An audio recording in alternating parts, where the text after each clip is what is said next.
हाँ sir start.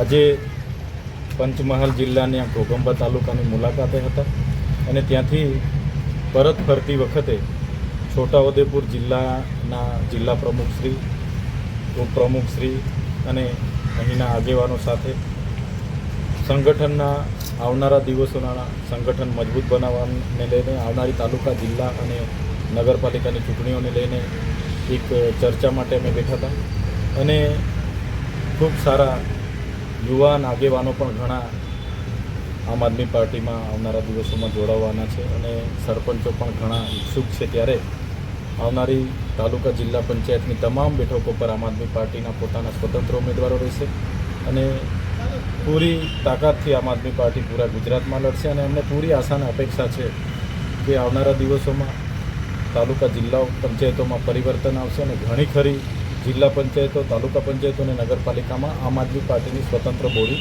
બનશે એવી અમને પૂરેપૂરી અપેક્ષાઓ પણ છે. સાહેબ, આજે રાજેશભાઈ લગામીવાળા જે છે કારોબારી અધ્યક્ષ, એ આપની મુલાકાતે આવ્યા હતા, તો એવો આપ પાર્ટીમાં જોડાશે? આજે જે અમારો કાર્યક્રમ ઘોઘંબા ખાતે હતો એમાં બિન રાજકીય કાર્યક્રમ હતો. એમાં કોંગ્રેસના પણ ઘણા અગ્રણીઓ, જે આપણા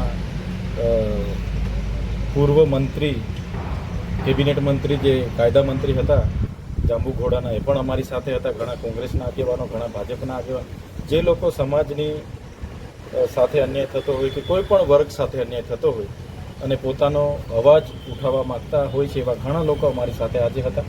ત્યારે જોડાવાની કે એવી કોઈ વાત નથી થઈ, પણ ક્યાંય પણ અન્યાય થાય, કોઈની સાથે પણ વહીવટીતંત્ર કે કોઈ પણ લોકો અન્યાય કરે તો અમે બધા એક થતા હોય છે. અનેક પ્રોગ્રામો અહીંના અમે અહીંયા આવીએ તો પ્રોફેસર અર્જુનભાઈ રાઠવા અમારી સાથે હોય, સુખરામભાઈ રાઠવા હોય, એ જ પ્રકારે ભાજપના પણ ઘણા આગેવાનો અમારી સાથે હોય છે. એટલે એના ભાગરૂપે આવ્યા હશે, પણ આવી જોડાવા બાબતની કોઈ અમારી ચર્ચાઓ નથી થઈ.